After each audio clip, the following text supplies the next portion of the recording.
So we may have a new king of DPS on our hands with the Cold Comfort Rocket Launcher. Now, we'll showcase some testings. We'll be honest about things because this isn't the only rocket launcher in the game that has bait and switch, which is the craziest perk for a rocket launcher to have. You'll see some differences. It does a 35% increase when triggered for 10 seconds, and this has worked with the linear fusion from Val Disciple very well. So how does it perform with the rocket launcher? And spoiler, it performs very well. The format of this video will go as this. We'll showcase how you obtain this weapon. We'll jump into all the perks and then the god roll, and then do some testing or some simple testing because this definitely is not perfect. I don't think I did the perfect job of doing the testing because Bungie doesn't offer a definitive testing ground to, test these things. So it's very hard to say for sure that these are solidified and true numbers. I'm not saying they're false numbers, but they're not the best metric to perform on. So yeah. So how do you get this weapon? Well, for one, you got to play Ghosts of the Deep, and pretty much completing any encounter gives you the opportunity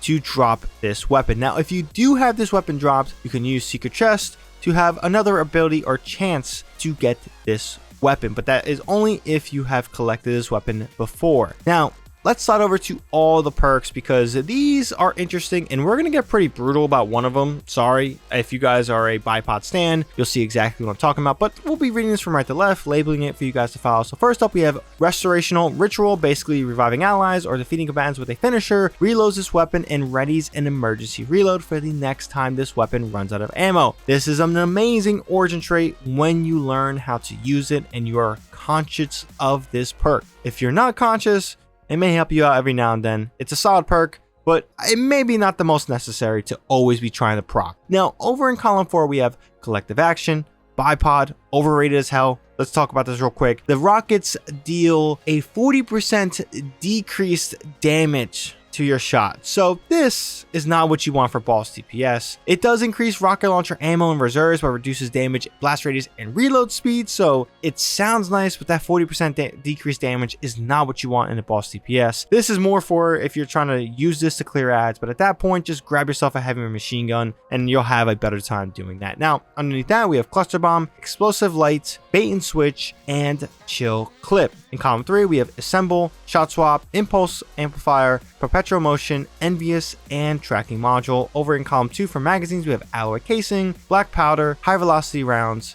Implosion Rounds, and Impact Casing. And for the launch barrels, we have Volatile Launch, Confined Launch, Countermass, Hard Launch, Linear Compensator, Quick Launch, and Smart Drift Control. And this is an aggressive frame that will come into some importance a little bit later. Now, when it comes to God Roll, the main 2 perks you're going to want is Bait and Switch and Envious Assassin. Envious Assassin can give you up to 3 rockets, but you are required to have a rocket already in the magazine. So this has to be loaded. If it's not loaded, then it'll go up to 2 and you just have to reload. You maybe won't get the most benefit out of Bait and Switch, which has a 35% increased damage when procced, and this is for 10 seconds. This perk for a rocket launcher is incredible. Now, Alloy Casing can help you with your reload. It's not necessary, but again, if you don't have a Warlock well with faster reloads, then this, will help you. And with kind of the boss roaming around, you're moving around along with it, this may be a better choice than a well because you're going to have to get up there close and make sure you land your rocket shots. And then we have Volatile Launch because it's kind of the go-to, but other launches are solid as well. So with all out the way, let's jump into some testing so you guys can see what's going on. So let's first bring up the Hothead Adept. This is mine. It has Explosive Light. The shot here has Explosive Light times 6, the max damage amplifier I can do without using any surges. Yes, no surges are activated or at least no surges are equipped while I was doing this testing. So we get a little bit more of a raw number. Obviously, there's no Gallahorn for some Wolfpack rounds, but as we see here, 126,910 is the main base damage, and I believe the blast radius or whatever is 39,599. Now, those numbers are hard to see. I definitely got the numbers right, but which one is which?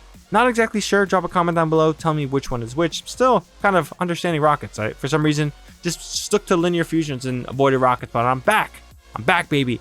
Now, let's switch over to the Cold Comfort. Now, first off, the first shot, because we have to proc Bait and Switch, is going to be 140,528 and 28,974. We have to shoot a rocket to proc Bait and Switch, and your rocket being fully loaded is really important because you get the most out of the damage bonus before reloading. So the next 2 shots will come at 137,062 and 39,115. So as you see here, bait and switch has a substantial buff, and obviously I weakened my target with a suppression grenade. You could do this with tether, but yeah, this is a solid perk to have.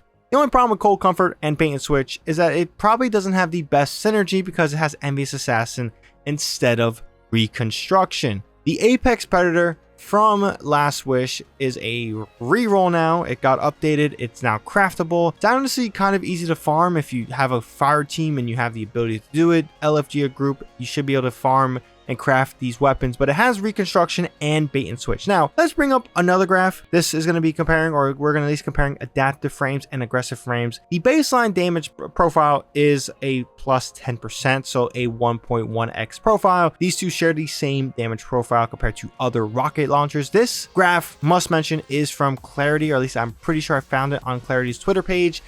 I want to mention that because this is a community driven little project group that does a lot of testing. This is a lot of work, way more than I'm capable of, so credit is due here. Now, when we see strengths and weaknesses, the adaptive have no strengths or weaknesses. It's just average and doesn't excel in any specific stat. Now, for aggressive, which will be this Cold Comfort, reload and velocity has those stats advantage, but it lacks blast radius and handling, so do keep that in mind. Do I think this knocks it off as being a solid top tier option? No, it's just be honest, because there are other options that may be better. I don't have an Apex Predator to test this, so I don't know. But yeah, that's pretty much what's out there. Cold Comfort is a solid and will be one of the best rockets to do boss DPS with. So if you get a chance to get this role or get an opportunity to do the dungeon, do so. This is a solid choice.